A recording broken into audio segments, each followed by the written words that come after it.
Do you know about the Michelin Man? It is a book. It is the book, Jana. The Bible.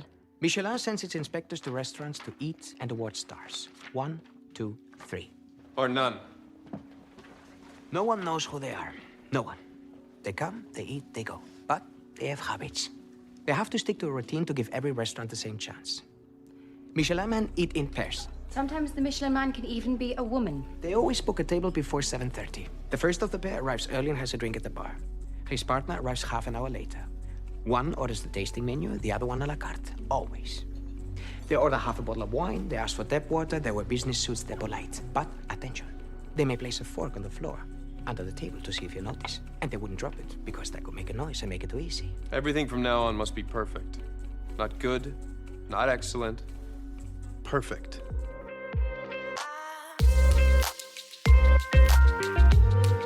Welcome to the Eat Your Content podcast. I'm your host, Rich Herrera, and this is a rare on-location podcast. I'm very thrilled and privileged to be sitting here with Scot Alters, owner of Rue St Marc here in Jacksonville, and also with Jerry Watterson, founder of Jax Restaurant Reviews and the Scoop Facebook group.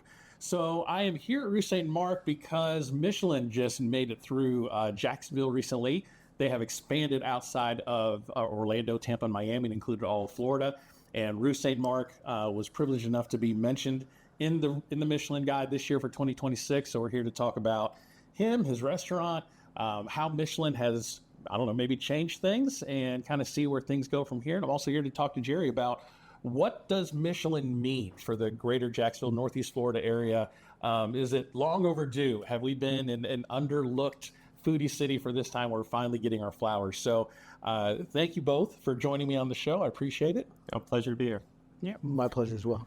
So, Scott, I want to start with you, with Rue St Marc. What was the original vision of Rue when you came here? How long has Rue been around? So we celebrated 9 years at the end of May.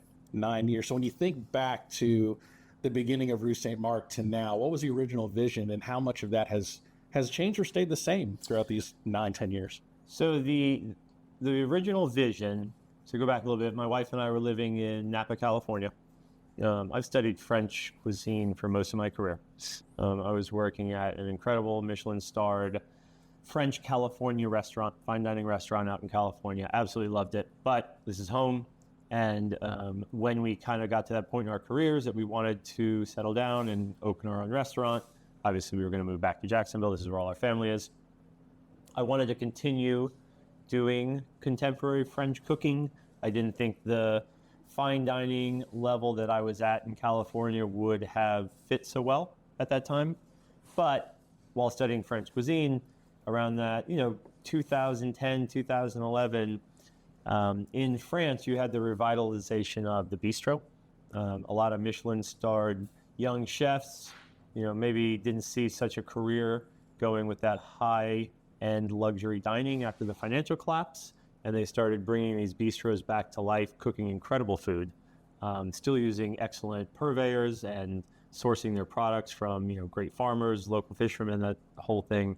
And it really revitalized Parisian dining and French cooking around the world. And it created a new type of restaurant that could be casual, didn't have to have all the pomp and circumstance of French fine dining, but the food was incredible. And the technique was incredible, and these were still professional chefs performing a professional craft. So when we moved back to Jacksonville, that was the style of restaurant that I wanted to open. I thought it would fit. I thought it would be the best way to be an excellent gastronomic restaurant to serve Jacksonville, Florida. Yeah, I think when I've been to Rue a few times, and I really feel that Rue is approachable in its fine dining, and it's not intimidating. So Jerry, when you think about the fine dining atmosphere in the last 10 years of Jacksonville, how much of it has changed? What's your view on it? And with fine dining in Jacksonville, it's not, you don't think about it like you do in Tampa and Orlando and Miami. So kind of give me your take on the fine dining scene here in Jacksonville. Why do you say you don't think about it the same way you do in those larger cities? I think because for me, I just don't see a lot of the higher end fine dining here. That your tasting menu, I think, is very approachable and very economical for its price. Mm-hmm. And was it 5 courses for $115, something like that? but when you think about some of the higher end fine dining, where you're looking at a couple $100 for tasting menus, you don't see a lot of that here. But how much has that grown? Yeah, we have almost none of that ultra high end fine dining. I think the only one that I can think of in that kind of price point is Black Pearl's Omakase, and that's in the $300 range, I want to say. So we don't have a lot of tasting menu, for one, in Jacksonville, right? We have a few. Like, these guys really made tasting menus accessible here at Rue. It's one of the things I loved about your restaurant when you opened it. Thank you. That was the point. Is tasting menus became accessible, and not only did you make it accessible, but you changed the way people think about tasting menus in Jacksonville, because most people had never been exposed to it. Right. So once they got that exposure, then other places started to have the opportunity to do the same thing. Mesa's done a great job with that, offering like a regional Indian tasting menu that's fantastic. I think we'll see more of it. I think we'll see more tasting menus pop up around town. I think it can be done more affordably than people think if they think outside the box and put the pieces together. I think the thing that hamstrings us the most in Jacksonville is just what people are willing to spend for high-end cuisine. It's not that the money's not here. It's that we have a very blue-collar background in Jacksonville. So the people who have money are very tight with that money. They don't let it go the same way people do in some of these larger cities, some of these other cities. You also don't have the tourism that Miami has. And I can tell you, from the years we spent out in Napa, these people were taking their once-a-year vacation. What they were going to spend to dine it's not, no matter what their net worth was, they weren't going to spend that back home. And you take that vacation in Miami, you take that vacation in Orlando, and you're going to go spend some money at a high-end restaurant. That's a great point. And I think that's why St. Augustine, the same dish is 30% more expensive than it is here, because the people are on vacation. We all do that. Yeah, we do not look at prices when we're on vacation the same way we do when we're at home. Makes so much sense. Yeah, it doesn't count. That money doesn't count. So was that a challenge when opening Rue and introducing the concept 9 years ago, of a tasting menu here in Jacksonville? Was that a challenge when you first opened up, and what did it take for the dining public in this area to warm up to it? So we did not, when we opened in 2017, we did not start with the tasting menu. Okay. It was all a la carte. Our service staff was encouraging that people did a multi-course menu, but it wasn't until reopening after quarantine that there's a couple of things that led to it. I think when we first opened, we were supposed to be at 25% capacity. So I said, well, we're going to need to get as much money out of every person in this restaurant if we're going to do 25% of the business we normally do. I also had proved to be a pretty accurate assumption that people were going to look for something special. They had been in their houses cooking home-cooked food for the last 5-6 months, whatever it was. They wanted to go out to restaurants, and that's really when it took off. I think I'd always wanted to take the restaurant that way, and 2020 was just the time to go at it. I think we were pretty much at full capacity by October in 2020, and it just worked, and through 21 into 22, we were at a point there, kind of the height of the post-COVID restaurant boom in 22. Friday, Saturday night, we were selling 65% tasting menus. Oh, wow. And then as inflation did its fun thing, that's kind of tailored off and it's evened out. But the challenge is, so we kind of launched it at a time when people were hyper open-minded. They wanted to try something new, and I think that's why the popularity took off. They had saved a bunch of money. What it was, I think it was a really accessible price. So cheap when we first did it. It was like 60. Yeah, I was like, I remember the first things time didn't cost as much back. Right. Yeah. Yeah. I remember it was. That's not a criticism where you're at today, right? Like, you have to be where you have to be. It's kind of, we've made it a little nicer as things have gone on, and so there's some price adjustment for that. But mostly it's just gone. We've done our food costs the same way since we've opened, so it's just risen with the cost of goods. Yeah, and the price point is still very reasonable at $115 without the wine pairing. But so you've expanded since then. Recently, you opened up 7 months ago. Yeah, 7 months ago, back in November, you opened up a new place. Tell us a little bit about that. So Soleil Riviera Cafe is just across the street, more or less. As Rue has become a bit more of a dining experience menu, which doesn't mean fine dining, doesn't mean luxurious. It is more a place people come to do multiple courses, have wine paired. we wanted something that was much more approachable, open for lunch and dinner. My wife and I had taken a trip to the French Riviera 3 years ago, I think it was. We did an amazing road trip from Marseille all the way to Menton. Fell in love with it. I'd always studied Provençal cuisine. And while we were in Nice, France, we saw this in Marseille too, but in Nice especially, it was such a multicultural city from thousands of years of being a Mediterranean port city. A lot of North African influence, a lot of Lebanese influence, and a lot of Italian influence with the borders right there, and then you go into the Italian Riviera. And I fell in love with the city of Nice. And so Soleil is the name of the big open-air farmers market in Nice, France. It's surrounded by all these cafes and restaurants, and these chefs just go there and they buy whatever vegetables they need that day and back in the restaurant, and then, chalkboard menu, here's the 10 things we're selling today. It's just amazing.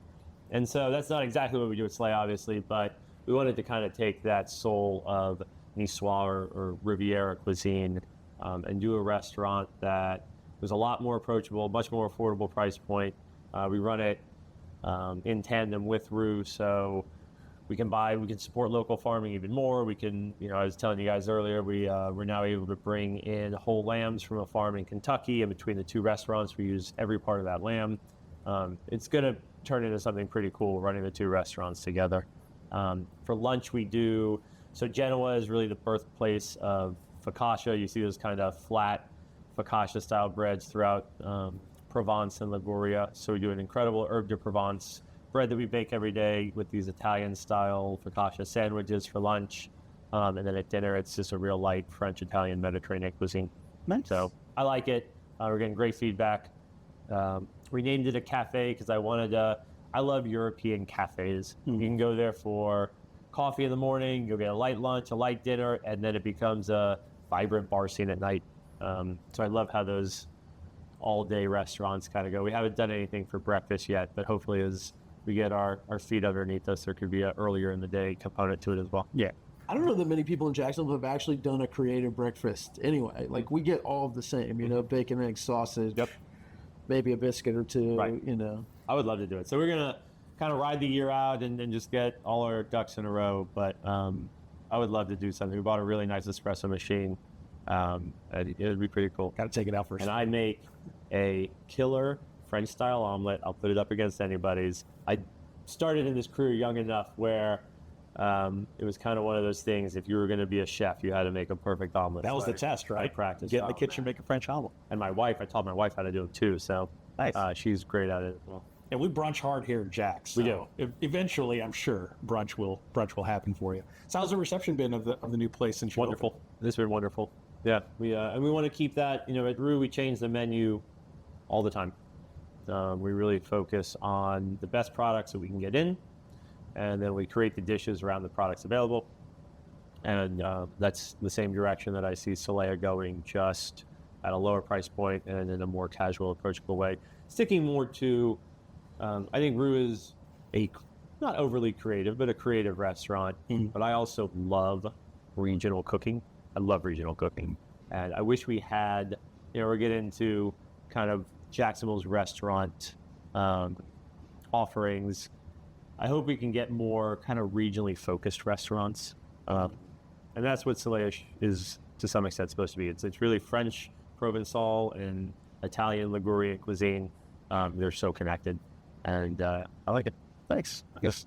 So I want to shift to Michelin because Michelin came into Florida a couple of years ago, but only included Tampa, Orlando, and Miami. And Jacksonville got a little bit snubbed. Well, I don't know if we got snubbed. I'm pretty sure those cities paid them to do those. Well, those okay, that's first. true. That's true. Let me back up. Let me back up. We just didn't get suckered into pay. We didn't get snubbed so much as Visit Jacksonville didn't want to put up the money to bring them here. So yeah, let me back up a little bit. So Michelin, for those that don't know, they do pay. The cities pay through their tourism boards for Michelin to come and review the restaurants in the area. Now the restaurants themselves do not pay. So let's be clear about that. This is not a pay-to-play type of thing with the Michelin Guide. It's to boost tourism and to boost visitors coming into cities. So I understand why the tourism boards would want Michelin to come into their city because it does boost a lot of people that come to eat at their restaurants. But Jerry, I want to start with you with Michelin. So when expanded all into Florida now this year, coming into Jacksonville, Northeast Florida, and all of Florida.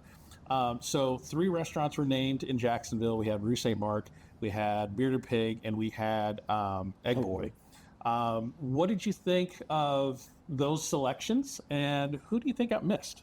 I thought it was really interesting they picked a breakfast. I would have never expected them to pick a breakfast spot. I thought so I saw too. them do more cafe breakfast this year than I've ever seen. Okay. Yeah, I don't know the reason why, but I did. I look at the Michelin guy when I travel, and I see very little breakfast. I was very surprised at that, and I thought it was interesting they chose a barbecue joint as well. Which we didn't see that. The first time we saw that was when Michelin went to Texas 2 years ago. And in Texas, it's Makes sense. the ethos of their heart, it just had to be. But I thought it was interesting, and Egg Boy I haven't experienced enough to speak on really. We ranked the best burgers in Jacksonville. We went there for a burger, and I think we caught him on a bad day. Burger wasn't bad necessarily, but missing components it should have had. So I can't speak to Egg Boy. I thought Rue was top of my list, to be honest with you, and I don't say that just because we're sitting here. I think that these guys in Jacksonville really do this in a way that there's a true attention to detail, and I think it's one of the things that Michelin really looks for is that attention to detail, both in cuisine and service. Yes. And I think you guys hit both, and you remind me of plenty of 1-star Michelin restaurants I've been to in Europe. Very, very similar, spot on. Thank you. I think we missed Mesa. I think Mesa is fabulous. I love that The restaurant. service is so warm and attentive. The food is regional. Again, you talk about regional cuisine. It's regional Indian cuisine. You're not seeing the same thing. You're not seeing every buttered chicken that every Indian restaurant has. They're doing something so authentic to them. And then they also take it and play with it a little bit. So they kind of make it their own beyond just being their traditional regional cuisine. And I love that. 2 others, and I'm going to say one that no one would have thought of, but it's probably my favorite restaurant lately. I go through phases where I fall in love with the place and go there a ton, and then wear myself out and have to new one. But when people ask me what's your favorite restaurant in Northeast Florida lately, my answer is Rustica or Sea and Fire, and it is the very north end of St. Augustine inside Silverleaf. It's the oddest location you could pick. The chef was one of Hawaii's best known chefs. He had a restaurant in Caesar's Palace. He had 8 restaurants in Hawaii. Okay. He got nominated for 6 James Beard Awards in 8 years. Fabulous, truly incredible chef. I happened into the place because another chef friend told me you got to try this place. So when we went and filmed in St. Augustine, I'm like, okay, I'll stop in. Yeah. And there's a way really great chefs move in a kitchen that looks different. And within 2 minutes, I was like, oh, this is the real deal. Right. This is the genuine article. You don't see it a lot. I don't see it a lot here anyway. So anyway, that magic. He makes a scallop mousse ravioli with truffle butter when truffles are in season, shaved truffles in it. It will change your life. This is one of the best dishes I've ever eaten. I have to have it every single time I go. He has a tandoori oven in a fine dining kitchen. You almost never see that. He doesn't like to pierce the meat, so he's built cages onto the side of the skewers so that he could cook the lamb in the tandoori without piercing it. The man is just fabulous. If he puts it on your table, it's delicious. Oh, you've been rich. Oh, yeah, that's good. That's that one big time. And then Llama would be my other one. I think Llama, man, they're doing something so wonderful and unique, and not only does it taste good, but they've created these fantastic visuals that wow you from the moment. A dome of smoke over Anticuchos. What a cool way to make Oregon accessible. You know what I mean? This is heart. You know what I mean? And it's delicious. It's so good. It's the most flavorful beef you'll ever eat. And I think because you see the table next to you, you get this dome of smoke, you're like, I want that. Right. Yeah. And you introduce people to this thing they would have never ordered before. Right. And the service is very good. I think maybe that might have been one of the things if they tried Llama. Right. Who knows how many restaurants or what they try, but if they try that, service might have been the only little hang up because it isn't. It's good and it's warm, but I'm not sure it's super attention to detail like Michelin often looks for. Yeah. So if I had to guess, that would be my guess why. But that one, when you asked me my favorite restaurant in the area, that one was on there per month as well. So what about you, Scott? Any restaurants that you think Michelin might have missed? So specific restaurants, I won't say. I do wonder if this was maybe Michelin dipping its toe in the waters outside of the three first cities, because I think we have lots of restaurants that should have been recommended for one thing or another. And when I look at Orlando, the recommendations in Orlando, Miami, and Tampa, you see a wide variety of restaurants that are on there. So I think we are going to have to wait till next year and see how it comes out. I think Jacksonville has such a growing culinary scene, but the people who have been here doing the work for years, I mean, they really do a great job. I love being here because I love eating. I like 13 Gypsies is one of my favorite restaurants here. I think it's just a cool spot. It's just good food. I like Doro out at Neptune Beach. I think he's doing something unique. One of the things Michelin looks for, or they specifically say this on their website, is they want to see that the restaurant, because the reward's for the restaurant, it's not for the chef. Right. But the chef is leading the restaurant. So they want to see that the restaurant or the chef has, to some degree, a unique vision of the restaurant. And so restaurants that are kind of cooking the standard concept food that you would expect from that, I think you're not necessarily, maybe those aren't available for Michelin to go and inspect. But I do think restaurants like a 13 Gypsies or a Doro, I think it's a chef doing their own food. And that's what I would like to see more of in Jacksonville in general. Yeah. Like a Llama. I'm not familiar with Rustica, but it doesn't have to be wildly esoteric. Just that there's a chef in the kitchen that has a point of view and that their food is kind of showcasing that point of view. Yeah, yeah. I had some guests on my podcast that were talking about the culinary identity of Jacksonville, and John T. Edge said that Jacksonville's really a blue collar, like what you're saying, is that Jacksonville's really a blue collar city. And I think the inclusion of Egg Boy and Bearded Pig kind of is reflective of that blue collarness of Jacksonville. And the three that were chosen for Jacksonville, I think is, even though it was only three, was really pretty diverse. I mean, you have the fine dining in Rue, and then you have kind of your everyday breakfast staples at Egg Boy, and then of course you have barbecue, which I think Bearded Pig was the only barbecue place in Florida that was mentioned as a guide. So that's a big deal. So I agree with your choices on who was missed. I think Llama was a big omission, and Rustica is great. I think both of those are really great. So to both of you, what does Michelin coming to Jacksonville mean for Northeast Florida, for Jacksonville?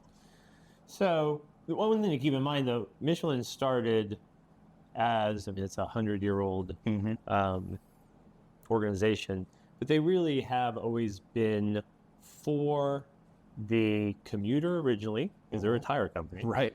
And then it morphed into the tourist, the traveler. And that's really where they're leaning. I mean, they've gotten big into these keys for the different hotels. So I think the organization is becoming a global travel recommendation organization. And that's a big deal for Jacksonville, because I think we are trying to bring tourism to this city. We have the development downtown, new Four Seasons going in, obviously all the stuff on the waterfront. I've had some wonderful conversations with Visit Jacksonville, and they really do have an interest in promoting Jacksonville's culinary scene and showcasing this as a place to come and visit. And then we have a wide variety of restaurants to dine at. I think today's traveler, after they book their hotel, they're probably the first thing they're going to do is go book restaurants. Yeah. That's what we all do. We go find the restaurants that we want to go. We go to review sites. We go to Michelin Guide. We go to TripAdvisor. Eater puts out, quite a bit on city travel guides, and that's the first thing I do when I'm going to take a trip somewhere. So for Michelin to be here recommending restaurants in Jacksonville, I can only imagine it's going to boost interest in coming to Jacksonville, even if it's somebody from Orlando or Tampa or Atlanta or Charleston coming down for a weekend getaway. Still better than nothing. Yeah. And maybe that morphs into people taking full week-long vacations. Yeah. We'll see. So, Jerry, you're the founder of Jacksonville's largest food group on Facebook, and also the founder of Jax Restaurant Reviews, of which I am a part of writing and privileged to write for you guys. The same question to you. What does this mean for Jacksonville, the Northeast Florida area of Michelin coming here? Does it mean anything? Yeah. My honest answer is I'm not sure how much it really means. Like, I think it makes it a little easier for somebody traveling here to know something they can go to and look for it, right? Like, part of why we go drive the whole city and rank things is because when we make that article, it's the number one on Google most of the time. So like when Best Burgers in Jacksonville, you're going to get our article, Best Pizza, all of that. Right. You know, so, and we want to, people don't want to have to do a lot of work to find a restaurant. They want it to be easy and they want to love it, you know? And I think Michelin helps them to be able to do that. And I think for the restaurants that are on the guide, you're going to see a lot more tourists. I'm sure you're going to see a lot more tourists come do that. So it does make it a little easier for people coming here. I don't know that it's this like earth-shattering thing. I think it would have been a lot more impactful if we had somebody get a star. Like, I think if somebody got a star, it would have made a much bigger impact, and I think that would be huge for Jacksonville. And I think the year that that happens, it'll be big for Jacksonville. But does just putting restaurants on the guide, is that huge for the city? I'm not so sure necessarily that it is. I think with the advent of people creating content around food, especially on TikTok, believe it or not, people go there and look. Like, that's the starting point a lot of times, unless you're like, I think the over 50 crowd goes to Michelin, and I think the under 50 crowd goes to just to social media and just to Google. Just Google search. That too. Is a big deal. SEO, when you're talking about marketing your restaurant, the fact that you show up on Google when somebody types in places to get lunch near me, it's a big deal. Massive. Yeah. But I think this year with only 3 restaurants being recommended, and really, if you look at the whole state outside of Miami, Tampa, and Orlando, there are very few recommendations. Yeah. So I hope next year maybe this was the first year they had to figure out how to do it. I don't know if maybe resources weren't all there to do an entire state, because they did postpone the announcement by like 6 weeks. So something leads me to believe maybe it was a bit more than they thought they were going to have to do. I'm hoping this year that they do allocate more resources to give us a better look. I mean, if you think how many restaurants could they actually have tried? It can't be that many. And that is expensive. It's expensive to eat at all those restaurants. Listen, you're looking at a guy who does it, you know? It is expensive. Extremely expensive. Now, you do have to, for anybody in Jacksonville, you do go to their website and you apply to be inspected. Oh, really? I didn't know that. So it's super simple. It's not a big deal. They want to see they want your website. They want your social media pages. I think I put up a little chef bio or write a little blurb about your restaurant. And I think part of it is so they can filter through, and if they can go on somebody's social media and realize there's no way we're going to go try this, they don't have to bother. You know what I mean? But you do have to apply. And I think it's, we can see the wide variety of restaurants they're looking at. I hope next year we get tons of recommendations, hopefully a couple stars here. And then I agree with you, Jerry. I think that would be a big deal. That's the needle mover. You know what I mean? People don't go to a city for restaurants having been recommended on the guide. They go for stars. For stars. And financially speaking, you get a star, that increases your revenue by like 25%. Yeah. I don't know that I would do that at Rue St Marc, or I wouldn't adjust the prices like that. It is. Well, I think Rich is saying it's a lift. It's a sales increase by 25%. Not. It would be interesting to see what it did here in Jacksonville, though, because it's not a tourism city, right? But I would always, and that was one of the things. As much as I think here at Rue St Marc, our team would really like to earn that accolade. One of the things we discuss is we still have to be a restaurant for the people of Jacksonville, and you look at some of those restaurants on the list. Like, they got 14 seats at a counter, and they're cooking for 14 to 18 people a night, one tasting menu, no choices. Your ability as a chef to put out Michelin quality food when you're cooking for 14 people a night is a little easier than when you have an a la carte menu and you're doing 70 covers. But if I open to 14, I don't see the point of trying to cook like that. I want the people of Jacksonville to come here, love the food, be exposed to things they haven't tried before in an environment they trust. We've been here for 9 years. I think we know what we're doing. And I wanted this restaurant to do more to proliferate great food and cuisine in Jacksonville than just to get an accolade. So hopefully we can accomplish both. Yeah. I think the restaurants that do what you guys did in introducing the tasting menu at an affordable price and like introducing people to that really do move our food scene forward. Sure. Like, if you look at, I've been doing food reviews and like food content for 13 years now, And it's our food scene's night and day from 13 years ago. I mean, completely night and day. Things that work today would have never in a million years worked back then. And it's because of the restaurants that do show up and do something a bit different in a way that's accessible. Right. And that's to me what moves us forward the most. Yeah. So no stars in Jacksonville, but being mentioned in the guide is not nothing. It's a great it's We're still thrilled. Yeah, I mean, it's still, you're being judged on the same criteria as those that did get stars. So on a personal level, and maybe for a crew level here, what did it mean to you guys to be, mentioned in the Michelin guide and to get that kind of recognition? Especially being a French restaurant. I mean, that is the highest accolade, is to become a Michelin star chef. So it's something that you always want. I'm not the biggest fan of personal recognition. I wanted it real bad for our guys here. They have worked so hard. They've done such an incredible job. We have a team of aces here. And I wanted to see, I'm glad we got the recommendation. Obviously, we were shooting to be at the star level, and that's not how it worked out. But I did want, and I hope this is what doing a podcast like this, I do want to be able to speak about how important it is that we have a vibrant culinary scene here. It matters. It's a part of the culture of a city.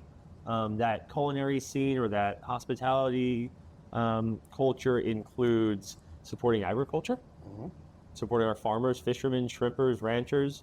It is supporting the craft of being a chef or being a professional server or a professional bartender or sommelier. It's a real skill level.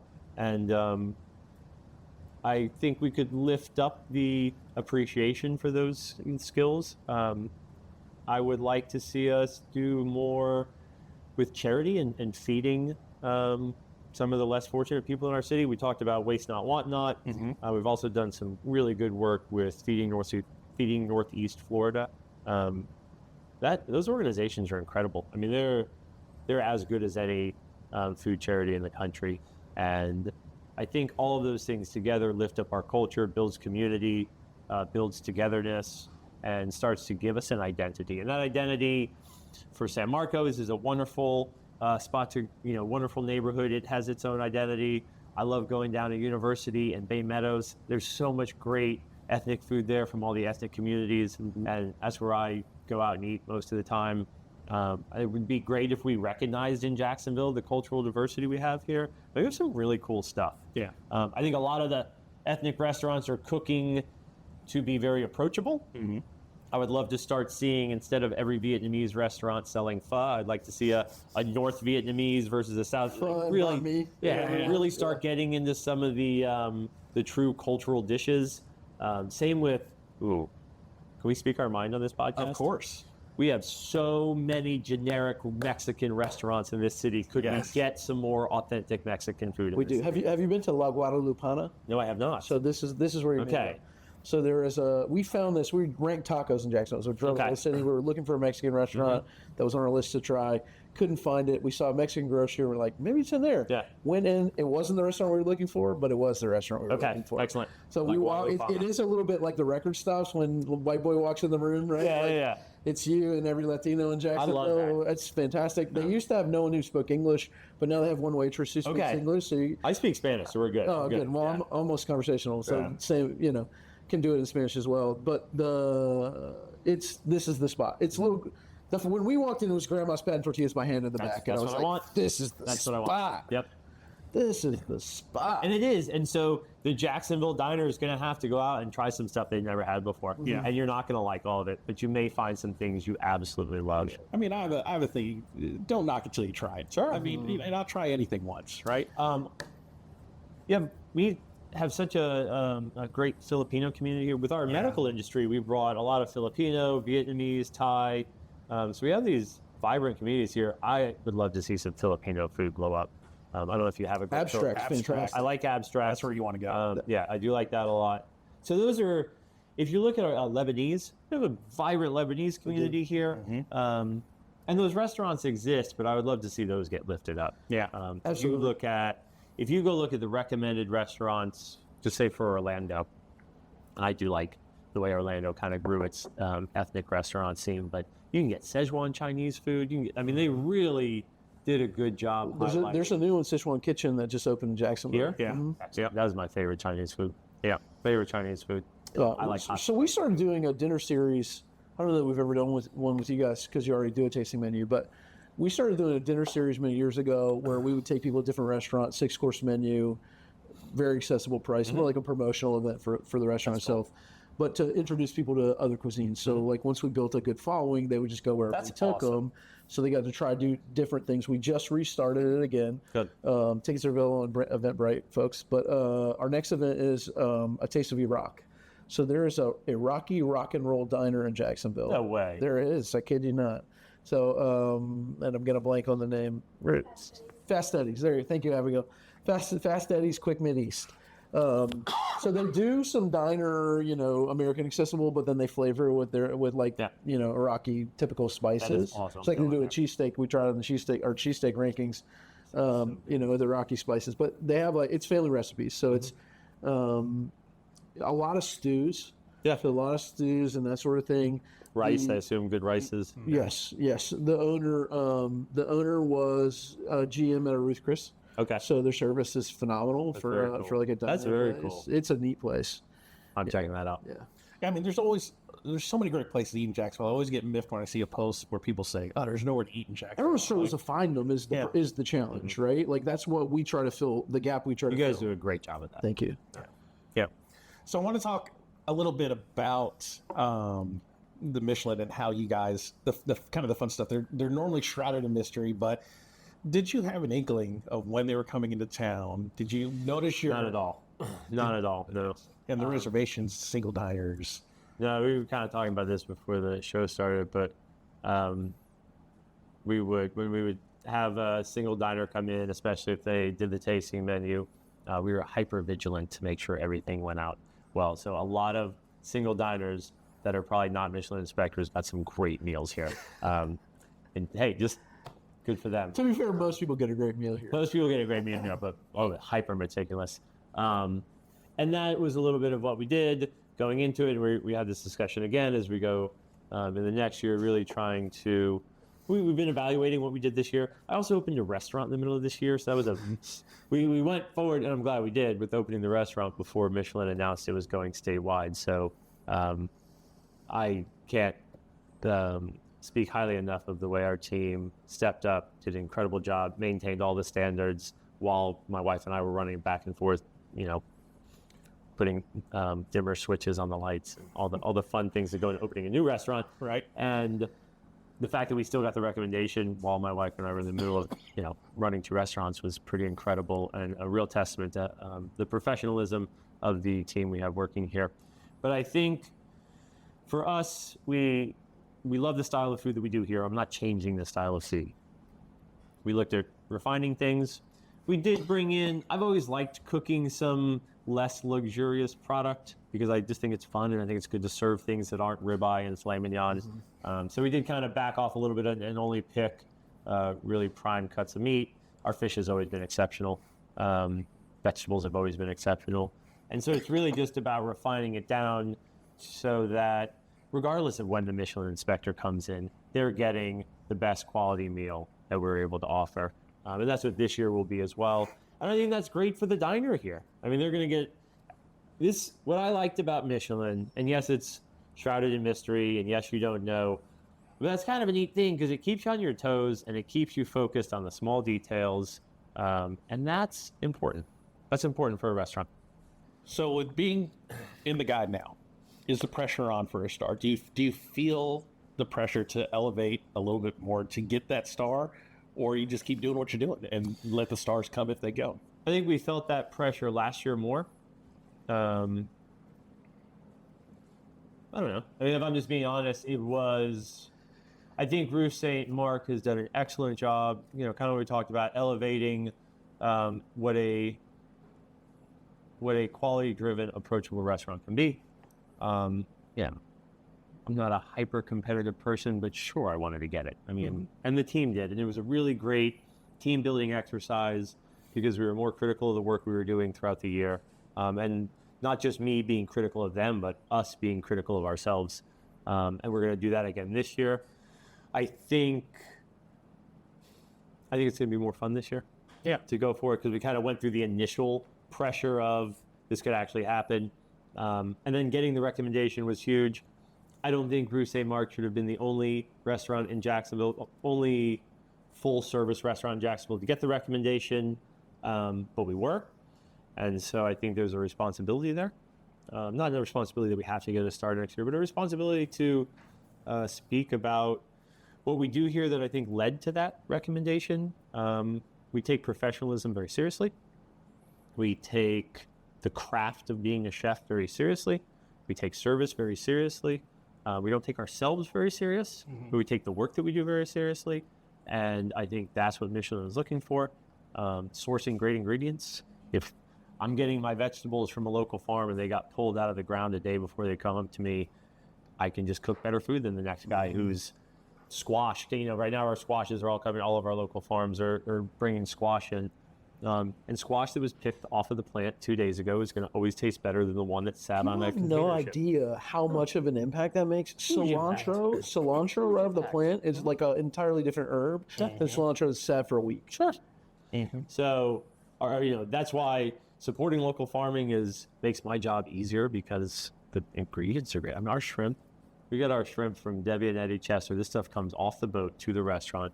It doesn't taste like, it tastes like shrimp times 10. I mean, it's incredible. It was minding its own business in the ocean that morning. And so it's that kind of thing that I think if you are going to strive for a Michelin star, you have to be really focused on. But we've always kind of done that, so it wasn't a big shift for us. And then, 9 years, the amount of menu changes we've done in 9 years is unreal. How I've maintained my sanity through all that, I have no idea. So this year, I think it's going to be take the best things that we've done, refine them even further. After 9 years, we know what product's coming into season throughout the year. And that's going to be our focus. And we're going to have a lot of fun. We're going to all sit down. We have a team meeting at the end of this week and discuss, all right, we're the only restaurant in Jacksonville to get this recommendation, fine dining restaurant. What do we want to do with it? And I think the talking points I'm going to bring up are, it has to make the team stronger, has to make the work environment more fun. I think it should be fun. Intense, yes. I can get a little intense, I'll be honest with you. But it should be fun. We should be proud of the work we're doing. We should be proud of the people we're supporting. And we should be lifting up standards of professionalism for the rest of the city. Because I think this city has so much potential. I think there are some wonderful chefs in this city.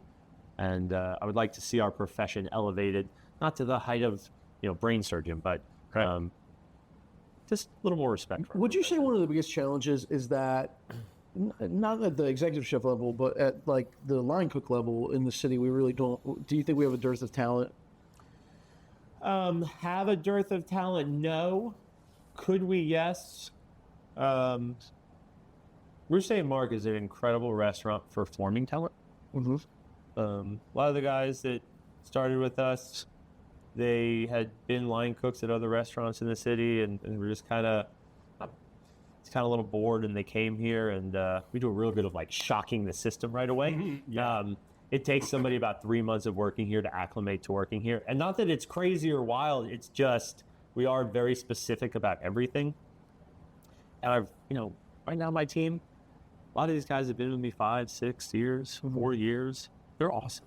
That's a good. They're going to be the next. Yeah, they're going to be the next executive chefs of this city. Super unusual for restaurants for people to stick around on, I think. Yeah, just basically, I use kind of hostage strategies on them, and not sure. They get to learn every day, and that's why the changing the menu is so important. That's why asking them their ideas about food. That's I have a whole library of cookbooks that I loan out to them, so I keep them engaged. The menu's always changing. They're always learning a new skill. It's an incredible training ground for a young chef. I think we need more of that. I think one of the problems, especially with the cost of labor, where it's at, the cost of service labor and tipped labor, with the minimum wage law that passed in 2020 has been a real difficult thing to contend with. I think that was a very unfortunate thing. Not raising minimum wage, but the way that it was done, I think, really hurt restaurants. I I don't understand why we thought a statewide minimum wage increase was necessary when the cost of living in Jacksonville is so different than the cost of living in Miami. And to ask restaurants in Jacksonville to pay servers $12 an hour is a big ask. Plus tips, right? Plus 20% tips. Yeah. So servers that were already making a very livable wage, now you had to spend a lot more. And I hate to say this, but they make less because of it, because of the raising of prices to pay for it. It was a 200% increase from 2020 to 2026. 200% increase in their hourly pay. And I think our servers are exceptional. I want them to make as much money as possible, but they make their money on tips. Yeah. Right. And if less people are coming out to eat because the prices have gone up, Less tips. their tips go down, and the increase in hourly wage didn't make up for it. Yeah. It's finally starting to make up for it now. But yeah, there was a couple of years, I would say in 2024, they made less money overall than they did in 2022. Wow. Not adjusted for inflation, just less money. Wow. So it kind of backfired. It also made it real hard to give pay increases to your hourly and salaried employee, whether that's the host or the, all the kitchen personnel. So that is going to be something we're going to have to overcome, is that restaurants are a little hamstrung on being able to increase wages for talent. Here, unfortunately, we're able to. Restaurants are getting squeezed in every direction right now, right? Yeah, Like and that's why you have to get a little bit creative. Changing our menu all the time helps, because we have lobster on the menu, and then all of a sudden lobster jumps up $3 a pound. We just take it off. Yeah. We just move to something else. So that helps us a lot. We're gonna have to go through it. It doesn't matter. I mean, complaining about it's not going to change anything. I think great restaurants that focus on, and this is what Michelin looks for, but I think it's also what our guests look for. Deliver quality of product. If you come to my restaurant and order a steak, I better deliver a high quality steak, cooked well, hot, and on time. Like, just get that right. Give great service. We're not talking hospitality, we're talking service. A little art of the table. Make sure you're coursed well. Make sure there's a little elegance as you're pouring the water, pouring the wine. Make sure the server has knowledge of the dishes. So if you have a question about it, the server can answer and not bumble, oh, let me go ask the chef. So I think quality of service and quality of product are important, and then hospitality comes in. It's having a conversation with the guest. Our service team here at Rue does such an incredible job. So in 2022, we were selling so many tasting menus on the weekends that also offering an a la carte menu was making things very hard. You used to have to, in a kitchen on a busy night, you have to have some flow of things going. And so we switched to a prefix menu, so we did prefix and tasting, so everybody had to order their course down meal. And that worked great for a while, but I don't think it was everybody's cup of tea. So we eventually backed off of the prefix menu, and we do offer an a la carte menu and a tasting menu every day of the week. But our servers, the way we kind of approach it is now our servers have a conversation with the guest. And it's, how would you like to dine? What kind of a dining experience are you looking for? How we're going to split this appetizer, and then we might get a fish and a meat to share. Okay, well, we're gonna split the appetizer for you, then we're gonna split the fish course for you, then we're gonna split the meat course for you, and we're gonna make you an incredible 3-course meal. Super easy for us to do. So that's hospitality. The service is gonna be elegant. The food's gonna get cooked, as it should be. And I think that's the standards that we have kind of built this restaurant on, that have helped us be successful. Even though profit margins are slimmer, there are some slow weeks, but we're able to maintain because we get the quality of products, quality of service right, and then we add the hospitality. Yeah. So the scoop is 170 now? 185,000. 185,000? It's crazy, nuts, right? Crazy. Humongous. It's over 10% of the city.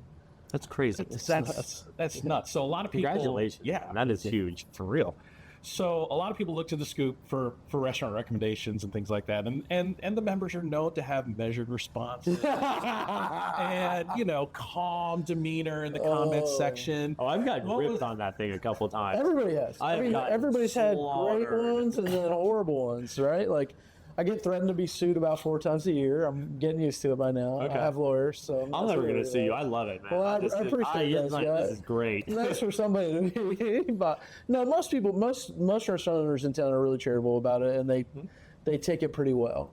You know, it's frustrating when people go to town on your restaurant on there, and sometimes we let the unreasonable ones through so they can get lambasted by the crowd. Yeah, but that's kind of fun. It gets a little warm because we had.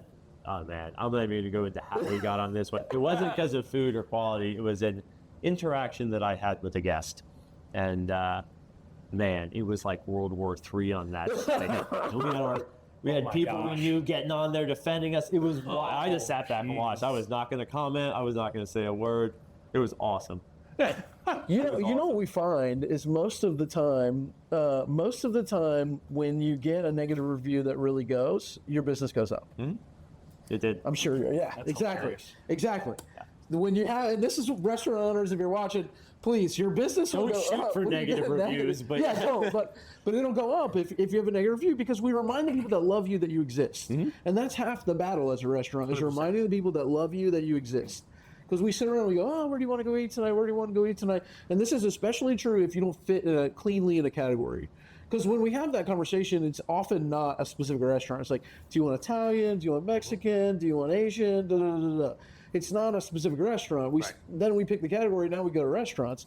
If you're doing global cuisine, this is why global cuisine restaurants don't make it most of the time. If you're doing global cuisine, you're hosed because you're not even part of that conversation. Yeah. Right. Now you got to have great marketing to make it. Right. You know? Yeah.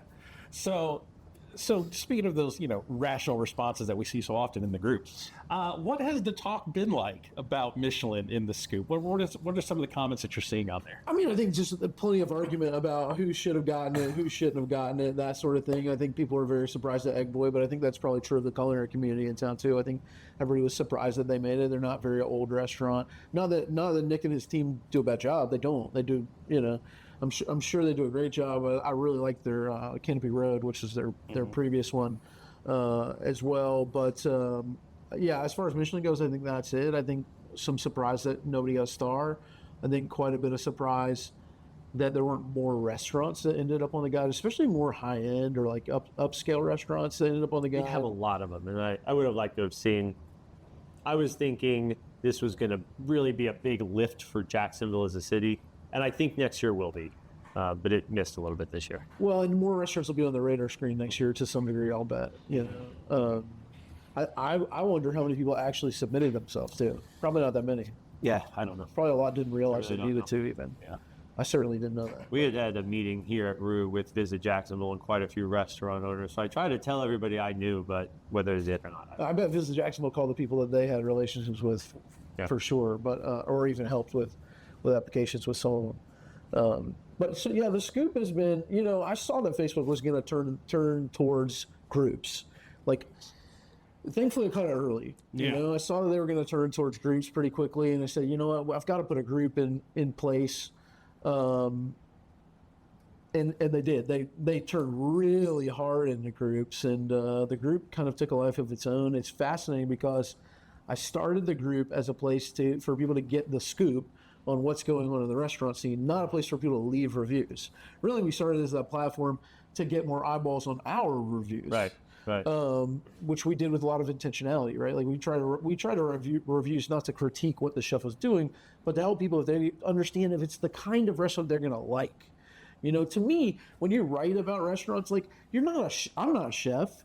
I barely cook, but I really understand how people make decisions about what they want to eat because I played poker professionally for a decade and spent a lot of time understanding how and why people make decisions that they do, right? So we always took a very different approach, and hopefully one I think most of the city's chefs would say was fair, I think reviews are incredibly important. I appreciate the work you do. I think we need something like every city needs something like that, and we've always just had the different media outlets. And Jacksonville Magazine does a great job with their 50 best list, and does the Time Union still do reviews of any kind? I don't know. And I think this isn't like a hierarchy. I don't love you need something that kind of shines a spotlight on quality, and you need something that holds people accountable. And reviews do that. When they're done honestly, they're not, out to get somebody or whatnot, or they're giving accolades to people that don't deserve them. When it's an honest review of a restaurant, you read that as a restaurateur, hey, we should probably work on that, or if people really like this, we should do more of that. One thing people don't realize too about influencers, especially in our city, like the vast majority are doing because they love good food. They're not getting paid a dime. Right. Of course they're getting comp some food here and there, but like most of them are just wonderful people who care and like want to lift up great locally owned restaurants. So it's not Applebee's on every corner, which is, I got started in this to show my favorite restaurant one day. As we're walking, the chef who I got to know comes walking out, and I can look at his face. I can tell there's something wrong.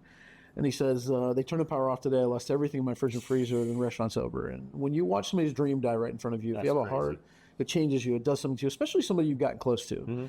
And I couldn't save that one, but I could save the next one. And that's what set me on this journey to doing restaurants in general. And we've probably saved about 30 restaurants at this point. That's awesome. Most recently this year, Cornbread Bay. I walk into, he's in an old Skinner Dairy building, which if you're not from Jacksonville, it's kind of just like a standalone tiny little building with a residential stove and a couple little smokers out back. And he's making delicious soul food. All by himself. That's the stuff that builds a culture of a city. It is. That's it. It is, and it's why we dive in and do what we do, right? And he was there by himself. He'd maxed out every credit card. He was about to go out of business, and we're blessed to find him at the right time, right? And now he has 3 employees, and he has a thriving business. He sells out just about every day. That is awesome. It's why we do what we do, and it's why influencers are important in the city. Yeah. 100%. And that's why The Scoop is the best group on Facebook to talk about food in Jacksonville. Very much so. Well, I want to wrap things up here because I took up enough of both of your time, and I appreciate it. This is great. So I much. think we need more of this in Jacksonville. We need people that want to see this city's food communities, food cultures thrive, to have conversations, talk about this. I think this was fantastic, and I appreciate you letting me be part of it. Yeah, well, I thank you for being part of it. So I want to give you guys both a chance to do a little shameless self-promotion. Where can people find you on Instagram, and what's going on at the restaurant that people need to know about? So we have Rue St Marc is our Instagram, and then Solea Riviera Cafe for our new restaurant. We've been here 9 years. We had we didn't write a mission statement. We wrote value propositions. With both restaurants, we want to give the guest an incredible dining experience. We want to promote the craft of cooking, the craft of being a sommelier, the craft of being a professional server or bartender. We want to support agriculture, specifically regional agriculture. And then, with every opportunity we can, we want to support food charities that help feed people in Jacksonville that are not going to be able to afford to eat at my restaurant. And those are kind of the 4 principles we've always run this business on.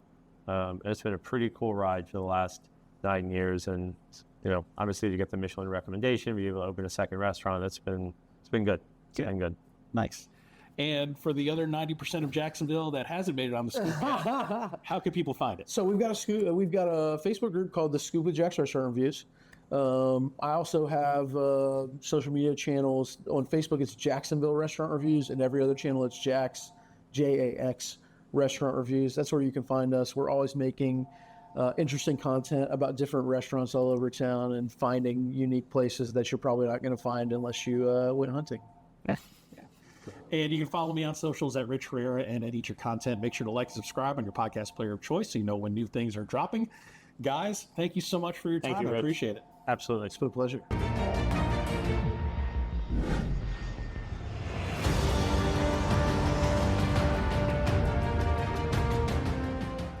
Thanks for listening to Eat Your Content.